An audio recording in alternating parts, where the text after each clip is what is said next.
नमस्कार।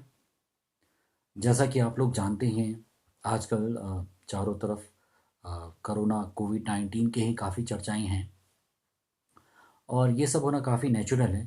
इतनी घातक महामारी है ये, जिसने दुनिया भर को परेशान करके रखा है और इसी सब के मद्देनज़र हमारे प्रधानमंत्री जी ने भी 21 दिन के लॉकडाउन का आह्वान किया है भारत में, जिसके तकरीबन 5 दिन तो जा चुके हैं और 16 दिन अभी और जाने बाकी हैं। तो यहाँ पे मैं आपको एक इम्पॉर्टेंट बात, जो एक महत्वपूर्ण बात बताना चाहूँगा, वो ये है कि अगले कुछ दिनों में क्या होगा। सरकार अपनी इस महामारी ने कितना आघात पहुँचाया है, कितना नुकसान किया है, कितने केसेस हमारे यहाँ हो चुके हैं, कितनी कैजुअल्टीज़ या कितनी डेथ्स हो चुकी हैं। जैसे कि अभी आप देख सकते हैं कि आज 29th है, ऑलमोस्ट लगभग 1000 केस हो चुके हैं अभी तक। तो गवर्नमेंट एक रिपोर्ट के साथ आएंगे, वो देखेंगे कि अगले अगर 5-6 दिनों में ये 1000 जो केसेस हैं ये बढ़ के अगर 6-7 हज़ार हो जाते हैं, तो वहाँ से गवर्नमेंट को ये लगेगा कि सिचुएशन अभी कंट्रोल में नहीं आ रही है। तो उस केस में क्या होगा, उस केस में गवर्नमेंट अभी जैसे उन्होंने 3 हफ्ते का लॉकडाउन किया था, तो वो लॉकडाउन को फिर बढ़ा देंगे, बोलेंगे अभी अ, जिस जिस प्रकार की सिचुएशन होगी उस हिसाब से वो लॉकडाउन को 1 हफ्ता, 2 हफ्ता, 3 हफ्ता बढ़ा देंगे।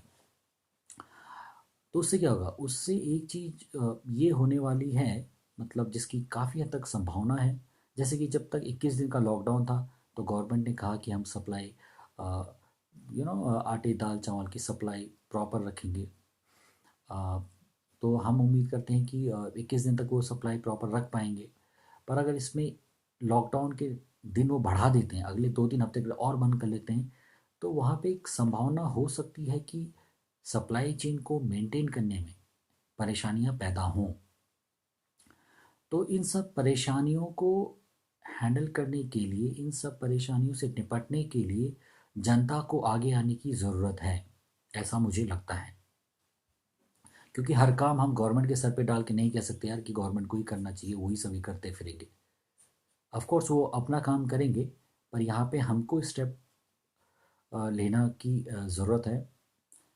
तो अभी आप में से काफ़ी लोग सोच रहे होंगे, यार ये बंदा वीडियो बना के गप तो हाँक रहा है, पर ये रियल में खुद भी कुछ कर रहा है, सिर्फ केवल गप ही मार रहा है। तो मैं यहाँ पे आपको अपना एग्जांपल देना चाहूँगा, जो मैंने अपने खुद की रूटीन में, जो कि मैंने अपनी दिनचर्या में जो बदलाव किए हैं पिछले 5 दिनों से। तो पहले मैं क्या क्या पहले मैं नाश्ते में फॉर एग्जांपल 3 रोटी खाता था, लंच में 3 रोटी खाता था और डिनर में भी 3 रोटी खाता था। तो जब से ये लॉकडाउन की सिचुएशन आई है, जब से लोग लॉकडाउन की परिस्थिति आई है, तब से मैंने क्या कर दिया है, मैं नाश्ते में 3 रोटी खाता हूँ, मैं लंच में ढाई खाता हूँ और डिनर में 2 रोटी खाता हूँ।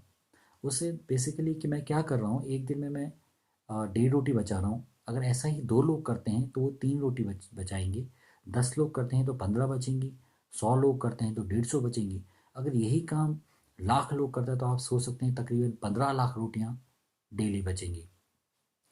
उससे बेसिकली क्या होगा, उससे आप अपनी फैमिली पे दबाव कम कर रहे हैं, जो कि जो आपके घर में जो राशन है वो ज़्यादा दिन तक चलेगा।